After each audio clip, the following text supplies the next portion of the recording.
आज की वीडियो में हम लोग new NCERT reshaping India's political map का 4th part the Mughal a new empire begins इसके बारे में पढ़ने जा रहे हैं, यानी राइज ऑफ मुगल्स के बारे में पढ़ने जा रहे हैं। इसके पहले के जो वीडियोज आए हैं उसमें जो है हमने उसके बैकग्राउंड, उसके पहले की चीज़ों के घटनाओं के बारे में पढ़ा। आप ज़रूर उसको देख लीजिएगा, ठीक है। ये इसका 5th पार्ट है और इसको बहुत ढंग से देखिएगा, बहुत अच्छे से चीज़ों को यहाँ पर हम समझाने का कोशिश करेंगे। अब देखिए, हम लोग दिल्ली सल्तनत के बारे में पिछली वीडियो में पढ़ चुका है। दिल्ली सल्तनत बहुत बड़ा एम्पायर था, लेकिन समय के साथ वो भी वीक पड़ने लगा। हर एम्पायर वीक पड़ने लगता है एक टाइम के बाद, तो अगर राजाएँ इनफिशिएंट आ जाएँ, और भी बहुत कारण हो सकते हैं, ठीक है। तो बाबर जो था एक तुर्किक मंगोल रूलर था, मतलब टर्की और मंगोल के एरिया का एक रूलर था। सेंट्रल एशिया में वो देश पड़ता है। वो भारत आता है। जब वो भारत आता है तो वो इब्राहिम लोदी, जो दिल्ली सल्तनत का आखिरी रूलर था, उसको लड़ाई में हरा देता है 1526 में, जिसको फर्स्ट बैटल ऑफ पानीपत भी कहा जाता है। और पहला बार भारत में यहाँ पे गन पाउडर का इस्तेमाल होता है, फील्ड आर्टिलरी का इस्तेमाल होता है, मैटकॉल गन का इस्तेमाल होता है। इस तरह की टेक्नोलॉजी पहले भारत के किसी लोगों ने नहीं देखा था, और यहाँ पे उसका इस्तेमाल होता है। ये बैटल बहुत जल्द ख़त्म हो जाता है, दिल्ली सल्तनत को हमेशा के लिए ख़त्म हो जाता है, और बाबर फिर यहीं रुकता है और यहाँ पर शुरू करता है मुग़ल एम्पायर। ये इमेज अपना मुग़ल एम्पायर का है, आप लोग देख सकते हैं। अब बाबर के बारे में थोड़ा पढ़ लेते हैं। बाबर जो है आपको फर्स्ट मुग़ल एम्पायर इसको कहा जाता है। बाबर ने अपने जीवन के बारे में बाबरनामा में लिखा है। उसने अपने बारे में बताया है कि उसको नेचर से बहुत प्यार है, वो पोएट्री भी लिखता है, उसको आर्किटेक्चर यानी चीज़ों को अलग अलग स्ट्रक्चर को बनवाना पसंद है, एनिमल्स को बहुत पसंद करता है, ठीक है। लेकिन वो बहुत हायर स्कैन कर रहा था। उसने जब यहाँ जीतना शुरू किया तो बहुत सारे शहरों को बर्बाद किया, लूटा, ठीक है। बहुत सारे वुमेन को, चिल्ड्रन को अपने साथ लेकर गया, उन्हें अपने गुलाम बनाया, ठीक है। और स्कल्स के टावर बना, मतलब लोग जिनको वो हराता था, मारता था, तो उसके स्कल से टावर्स बनाया करता था, दिखाने के लिए अपने डोमिनेंस को कि मेरे सामने इतने लोग आए, कोई नहीं टिक पाया, हम सबको ख़त्म कर दिए। इस तरह की चीज़ को दिखाने, अपने पावर को दिखाने के लिए वो इस तरह का काम किया करता था, ठीक है।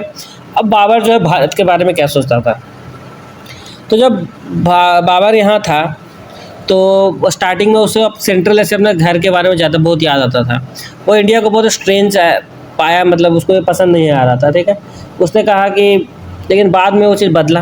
उसने इंडिया के बारे में कहा कि बहुत बड़ा है, बहुत सोना चांदी यहाँ है, यहाँ का मौसम बहुत अच्छा है, खासकर रेनी सीजन, और बहुत सारा स्किल्ड वर्कर है। धीरे धीरे उसका राय जो है भारत के बारे में बदला जब यहाँ रूल करने लगा, ठीक है। आपको यहाँ पर थिंक अबाउट इट आपकी किताब में दिया हुआ है कि what surprise you in Babur view of India, discuss with the friend और राइट और your thought after Babur struggle and fight. अब देखिए, बाबर के डेथ जो है 1530 में हो जाता है, तो उसके बाद उसका राजा हुमायूं बनेगा। हुमायूं राजा बनता है, लेकिन जब हुमायूं बन जाता है तो उसको बहुत संघर्ष फेस करना पड़ता है। शेर शाह सूरी एक अफगान के लीडर हुआ करते थे, वो हुमायूं से लड़ाई लड़ते हैं और वो हुमायूं को हरा देते हैं, और एक छोटे से टाइम पीरियड के लिए शेर शाह सूरी सूर एम्पायर राइज हो जाता है, और वो भी बहुत सारे यहाँ पे आपको रिफॉर्म करेंगे, ठीक है। लेकिन बाद में आपका क्या होता है, Hemu become king and rule Delhi as Hemchandra. देखिए यहाँ पे क्या होता है, आपके जो है यहाँ पे बीच में हेमू फिर राजा बनते हैं। हेमू जो है वो किंग बनते हैं और दिल्ली में रूल करते हैं आपको हेमचंद्र विक्रमादित्य की तरह, ठीक है। वो फिर अकबर जो हुमायूं का बेटा है, ठीक है, हुमायूं का जो बेटा है वो अकबर को यहाँ पे फेस करेंगे सेकंड बैटल ऑफ पानीपत में, और हेमू यहाँ पे इंचार्ज हो जाते हैं, कैप्चर हो जाते हैं, और अकबर की आर्मी जो है उनको हराकर यहाँ पे दिल्ली को ले लेती है, ठीक है। तो मतलब हुमायूं के टाइम पे जो सम्राट चला गया था, वह हुमायूं ने शेर शाह सूरी को हराया। शेर शाह सूरी जब हार जाता है, उसके बाद हुमायूं राजा बनते हैं, कुछ टाइम के लिए उनका डेथ हो जाता है। उसके बाद आपका हेमचंद्र राजा बनते हैं, और हेमचंद्र को फिर हुमायूं के बेटे अकबर हराते हैं 1556 में। उसमें उनका मात्र उम्र 14 साल था अकबर का, ठीक है। अकबर बिकम एम्परर, अकबर 13 साल था, और वो इंडिया को कंट्रोल करना चाहते थे, wanted to control all India, combined military power and smart strategy.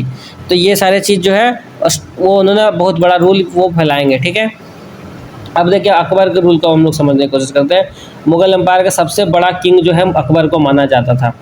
देखिए, चित्तौड़ फोर्ट राजस्थान, वो अकबर के रेसिस्ट किया 5 महीने के लिए, ठीक है। लेकिन जैसे अकबर ये जीत जाते हैं, राजस्थान में चित्तौड़ फोर्ट को हराते हैं अकबर, तो उन्होंने 30,000 सिविलियन को मरवा दिया, बहुत सारे वुमेन को इंस्लेव किया, बच्चों को मरवाया, इंस्लेव कर दिया, और उन्होंने बहुत सारे टेम्पल्स को भी डिस्ट्रॉय किया। वहाँ पे उन्होंने इस्लाम इस्टेब्लिश कराने की कोशिश किया, ठीक है।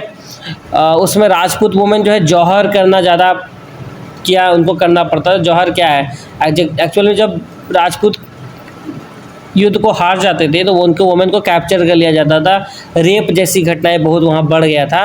तो अपनी इज्जत को बचाने के लिए बहुत सारे राजपूत वुमेन जो थे वो आग में कूद जाया करते थे ताकि उनको कैप्चर ना कर लिया जाए, उनको स्लेवरी ना करना पड़े, ठीक है, अपने आप को बचाने के लिए, ठीक है। तो वो फाइनल एक्ट ऑफ करेज यहाँ पे दिखाता है, ओनर दिखाता है। हालांकि ये करेज और ओनर की बात नहीं है, ये बहुत हमारे समाज में बहुत गलत चीज़ हुआ, इसको जस्टिफाई तो नहीं करना चाहिए, लेकिन ये बहुत गलत एक्ट उसमें हुआ करता था। हालांकि उनके पास ज़्यादा चॉइस नहीं हुआ करता था, क्योंकि अगर उनको गुलाम बना लिया जाता तो उनके साथ ऐसे भी बहुत बदतर चीज़ें किया जाता था।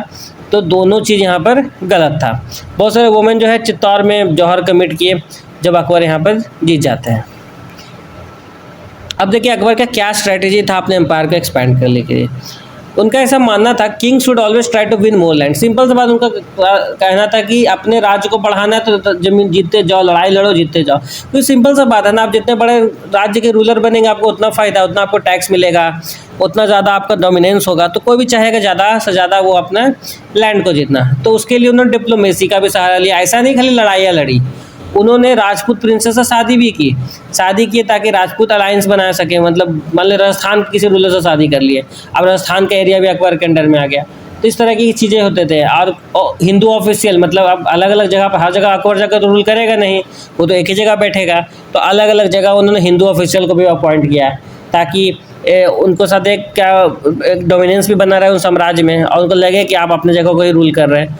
तो इस तरह की चीज़ की उन्होंने जिजिया टैक्स को ख़त्म किया। जिजिया टैक्स एक रिलीजियस टैक्स हुआ करता था, मतलब अगर दूसरे धर्म के गैर मुस्लिम लोग अगर अपने धार्मिक जगह पर जाना चाहते हैं, पूजा पाठ करना चाहते हैं, तो पहले उनको टैक्स देना पड़ता था। तो उन्होंने जिजिया टैक्स को यहाँ पर अकबर ने ख़त्म किया। साथ में उन्होंने सुलह कुल का एक प्रिंसिपल फॉलो किया, मतलब उनका कहना था पीस विद ऑल रिलीजन, सारे रिलीजन से हमें पीस बना कर चलना है। ये अकबर का ऐसा फिलॉसफी था। बाद के उम्र में, बाद के टाइम पे उनको लगा, जब उन्होंने इतना कत्लेआम फैला दिया, उसके बाद उनको लगा कि सारे रिलीजियस के प्रति टॉलरेंट होना चाहिए। उनको बाद में इस तरह का माइंडसेट चेंज हुआ। ये आपके मुगल एम्पायर का टाइम पीरियड को देख सकते हैं, कितना ज़्यादा ये राइज किया आपको। इतने बड़े एरिया में देखिए मुगल यहाँ पे रूल किया करते थे आपका, आप देख सकते हैं। ये जो छोटा सा एरिया है आपका, यहाँ पर आपका राजपूत टेरिटरी था 1751 का टाइम, यानी ये आपका अकबर वगैरह का बाद का टाइम पीरियड है, आप देख सकते हैं। अब टॉलरेंट एंड वाइज रूलर, जो अकबर थे वो बहुत वेलकम्ड लीडर थे। अलग अलग फेथ से बहुत सारे लोग उनको पसंद भी करते थे, और इंटरफेथ डायलॉग्स भी बहुत देखने को मिलता था। उन्होंने ये रियलाइज़ किया कि दूसरों पर अपना धर्म को थोपना सही नहीं है। स्टार्टिंग में वो काम किया करते थे, लेकिन बाद में उन्होंने रियलाइज़ किया कि ये करना सही नहीं है। उन्होंने लिखा कि I was ashamed, it's not right to force anyone to become Muslim. उनका कहना था कि ये सही नहीं है कि किसी को हम फोर्स करें मुस्लिम बनने के लिए, ठीक है। अब इसके बारे में सोचिए, why did Akbar use different way to grow his empire but earlier ruler mostly use war. तो अकबर जो है यहाँ पर देखिए शादी वाला अलायंस हो गया, या फिर और लोगों को थोड़ा लुभावना ऑफर दे देते हैं कि तुम मेरे राज्य में शामिल हो जाओ, हम तुमको वहाँ का रूलर रहने देंगे, बस तुम हमको तो टैक्स वगैरह थोड़ा बहुत दे देना। तो इस तरीके की चीज़ों को अपनाया। तो ऐसा क्यों किया, इसके बारे में आप लोग सोचिएगा। यहाँ पे आपको लेट्स एक्सप्लोर भी दिया हुआ कि look at a map of different kingdom, what change over time, which area were added to Mughal empire. ये भी आप लोग एक्सप्लोर कीजिएगा, ठीक है। अब देखिए अकबर जो है नॉलेज को बहुत पसंद करता था। अकबर जो है लिख और पढ़ नहीं सकता था, लेकिन उसको बाद में उन्होंने एक हैबिट डेवलप किया बुक को लर्न करने का, ठीक है। उन्होंने एक हाउस ऑफ ट्रांसलेशन स्टार्ट किया था फतेहपुर सिकरी में, जहाँ पर वो बहुत सारे किताब जो संस्कृत में था, सोचिए संस्कृत में बहुत सारा किताब था, उसको पर्शियन में ट्रांसलेट कराते थे। उनको ये चीज़ अच्छा लगता था। जैसे महाभारत को उन्होंने रज्मनामा के नाम से ट्रांसलेट कराया, रामायण को, ठीक है, उनको उन्होंने ट्रांसलेट किया, भगवत गीता, पंचतंत्र, ये बहुत सारे जो कहानियाँ हैं, जो हिंदू धर्म की किताबें हैं, उनको उन्होंने पर्शियन में ट्रांसलेट करवाया। तो उनको नॉलेज के प्रति बहुत लगाव था। अब art, architecture and the Mughal, Akbar का जो बेटा जहांगीर था और उसका ग्रैंडसन शाहजहाँ था, उसने एम्पायर को थोड़ा और आगे बढ़ाया, ठीक है। शाहजहाँ ने आपका ताजमहल बनाया, और भी बहुत सारे फेमस मुगल बिल्डिंग, जैसे लाल किला हो गया दिल्ली में, आगरा में, हुमायूं टॉम हो गया, मुगल पेट यानी golden age of art, painting, music, calligraphy, ये सब बहुत ज़्यादा राइज देखने को मिला मुगल एम्पायर में। इस सब चीज़ का बहुत ग्रोथ हुआ। जो भी लोग पेंटिंग आर्ट वगैरह करते थे उनके लिए बहुत अच्छा पीरियड ये माना जाता है। ये देख सकते हैं कुछ आर्ट पेंटिंग वगैरह किस तरीके से वहाँ पहले बनाया जाता था। ये आपका पंच महल है फतेहपुर सिकरी, जब अकबर जीत जाते हैं तो यहाँ पर उन्होंने बनाया था, आगरा में ये मौजूद है। ठीक है, उम्मीद करता हूँ आपको चीज़ समझ में आया होगा। अगर कोई भी कन्फ्यूजन हो रहा होगा तो आप कमेंट बॉक्स में लिखिए कि आपको क्या समझ में नहीं आया, और उम्मीद करते हैं कि आपको सब कुछ समझ में आ रहा होगा।